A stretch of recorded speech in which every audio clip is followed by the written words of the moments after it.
ನಮಸ್ಕಾರ, ನೀವು ನೋಡ್ತಾ ಇದ್ದೀರಾ ನ್ಯೂಸ್ ಫಸ್ಟ್ ಲೈವ್. ನಾನು ಸಬಾ ಹಕೀಂ. ಪ್ರಮುಖ ಸುದ್ದಿಗಳನ್ನು ನೋಡೋಣ. ಮೊದಲಿಗೆ ಹೆಡ್ಲೈನ್ಸ್. ಬಿಜೆಪಿ ನಾಯಕರ ಫೋಟೋ ದುರ್ಬಳಕೆ ಆರೋಪ. ಡಿಕೆ ಶಿವಕುಮಾರ್ ಕಾಂಗ್ರೆಸ್ ಫೇಸ್ಬುಕ್ ಹ್ಯಾಂಡ್ಲರ್ ವಿರುದ್ಧ ದೂರು. ಅಧಿಕೃತ ಫೇಸ್ಬುಕ್ ಪುಟ ನಿರ್ಬಂಧಿಸುವಂತೆ ಬಿಜೆಪಿ ಮನವಿ.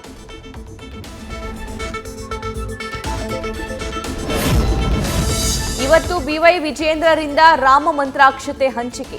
ಅಯೋಧ್ಯೆಗೆ ತೆರಳೋ ರಾಮ ಭಕ್ತರಿಗೆ ವ್ಯವಸ್ಥೆ ಕಲ್ಪಿಸೋ ಪ್ಲಾನ್. ಆರ್ಥಿಕ ನೆರವು ನೀಡಲು ಸ್ಥಳೀಯ ನಾಯಕರ ತೀರ್ಮಾನ.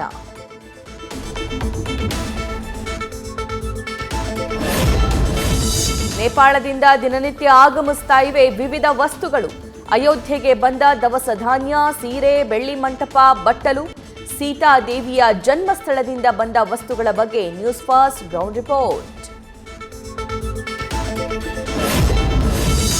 ರೋಗಿಗಳ ಆರೋಗ್ಯಕ್ಕಾಗಿ ಕೊಡೋ ಹಾಲಿಗೂ ಕನ್ನ.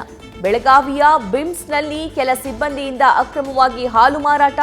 ಹಾಲಿನ ನೀರಿನ ಬಾಟಲ್ಗಳಲ್ಲಿ ಹಾಲು ತುಂಬಿ ಸೇಲ್ ಸೇಲ್ ಸೇಲ್. ಮುಸ್ಲಿಂ ಸಮುದಾಯದಿಂದ ಇರೋದು ಇಬ್ಬರೇ ಸಚಿವರು. ಲೋಕಸಭೆ ಚುನಾವಣೆಗೆ ನಮ್ಮನ್ನ ಪರಿಗಣಿಸಬೇಡಿ. ಮಿನಿಸ್ಟರ್ಗಳ ಸ್ಪರ್ಧೆ ಚರ್ಚೆ ಬೆನ್ನಲ್ಲೇ ಹೈಕಮಾಂಡ್ ಭೇಟಿಗಾಗಿ ಜಮೀರ್ ಅಹಮದ್ ಖಾನ್ ಮನವಿ.